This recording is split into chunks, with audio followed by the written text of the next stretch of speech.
Cina dan Jepang merupakan dua negara industri maju di Asia dan dunia yang sama-sama memiliki investasi yang cukup besar di Indonesia.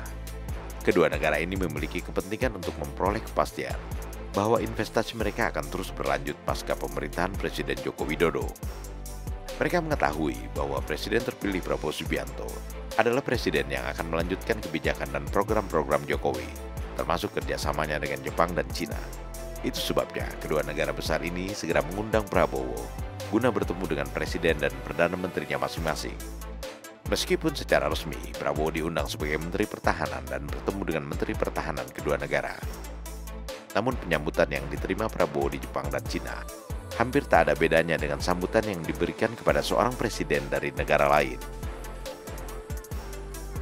Seorang menteri biasanya hanya akan bertemu dengan sesama menteri di negara yang dikunjunginya.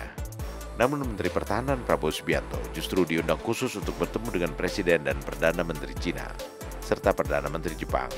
Dan ketika bertemu dengan para kepala negara dan kepala pemerintahan itu, protokoler yang diterapkan kepada Menhan Prabowo sama dengan protokoler yang biasa diterapkan kepada seorang presiden. Bahkan Presiden Cina Xi Jinping dan Perdana Menteri Jepang Fumio Kishida sama-sama berpidato di hadapan Prabowo dengan gestur dan bahasa diplomatik yang biasa disampaikan kepada seorang presiden dari negara sahabat.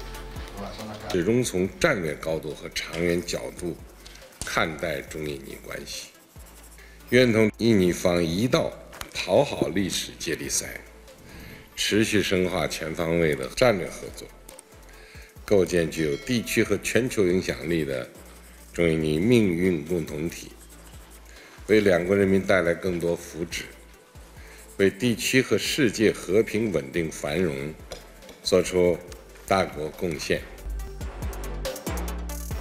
今回の訪日は各家が日本を重視しておられるこういった姿勢であると受け止めており、大変心強く思っております。日本とインドネシアは長きにわたって親しい友人です。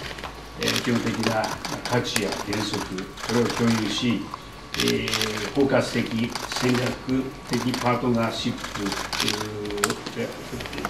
のもと、素晴らしいパートナーとして、二国間関係、そして地域や国際情勢においても協力をさらに進めていきたいと思っています。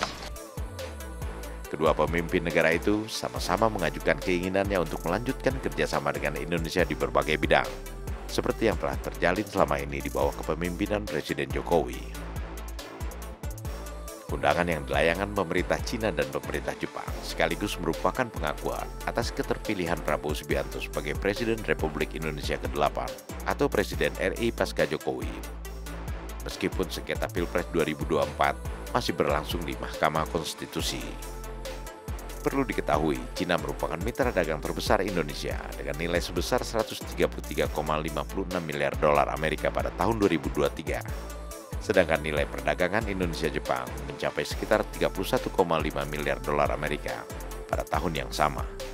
Cina dan Jepang juga sama-sama ingin meningkatkan kerjasama pertahanan, seperti yang disampaikan Menteri Pertahanan kedua negara kepada Menteri Pertahanan Prabowo Subianto. Para pengamat menilai kunjungan Presiden terpilih Prabowo Subianto ke negara tirai bambu dan ke negeri matahari terbit itu akan membuat iri Paman Sam, yang juga memiliki kepentingan yang sangat besar terhadap Indonesia.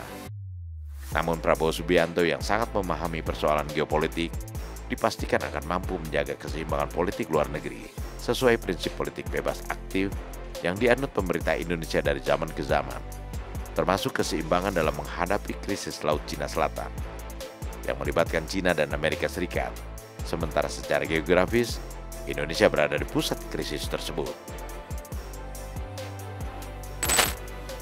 Prabowo Gibran, Men of Our Time.